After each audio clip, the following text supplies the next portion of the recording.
అది ఒక గవర్నమెంట్ ఆఫీసర్కి ఒక పాలిటీషియన్ మధ్యలో జరిగేది వార్.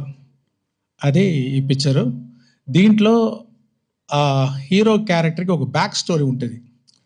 అది ఎలాగా అలా సీమ్లెస్లీ వచ్చి ఒక పెద్ద ఇంపాక్ట్ ఇస్తుంది పిక్చర్లో. ఇంటర్వల్లో కానీ, ఫ్లాష్ బ్యాక్లో కానీ, పిక్చర్ ఎండ్లో కానీ. అలాగా ఆ మెయిన్ క్యారెక్టరు రామ్ చరణ్ గారు చాలా బాగా చేశారు. అందరూ చెప్పారు ఇది సంక్రాంతి అని. కాదండి, ఇది రామనవమి. అంటే రామ్ గారు అంత బాగా చేశారు. అంటే మల్టిపుల్ టైం ఒక ఆఫీసర్ అంటే ఎలా ఉండాలంటే నిజంగా ఉంది, బిలీవబుల్గా ఉంది. అక్కడ ఒక ఆర్టిస్ట్ అది కనిపించలేదు, ఆ క్యారెక్టరే కనిపిస్తుంది. దానికి చాలా కోఆపరేట్ చేశారు. హెయిర్ కట్ అని, ముష్ కట్ చేసేదని, ఏది అడిగితే కూడా బాగా కోఆపరేట్ చేశారు. అది చాలా బాగా విజువల్గా మీరు చూడొచ్చు.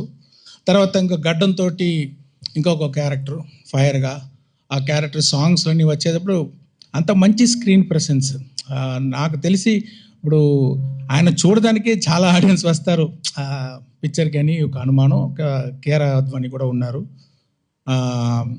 అది ఇంకొక క్యారెక్టర్ పంచగట్టుతో ఒక క్యారెక్టర్, అది చాలా బాగా, అది ఒక ఎలా చెప్పాలి, ఒక సోల్ ఆఫ్ ద మూవీ.